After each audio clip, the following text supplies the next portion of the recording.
Nabi Putra Abdullah, Nabiullah Muhammad, Nabi kekasih Allah, Nabiullah Muhammad. Maulaya salli wa sallim daiman abadan ala habibika khairil khalqi kullihim.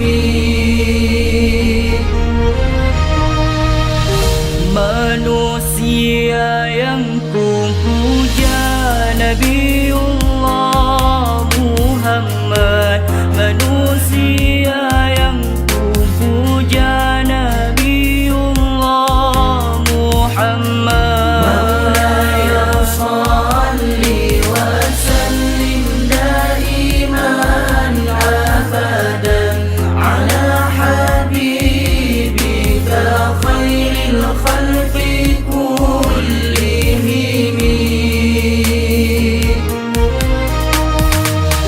Manusia paling mulia Nabiullah Muhammad, dia kekasih Allah, Nabiullah Muhammad. Maulaya salli wa sallim daiman abadan ala habibika khairil khalqi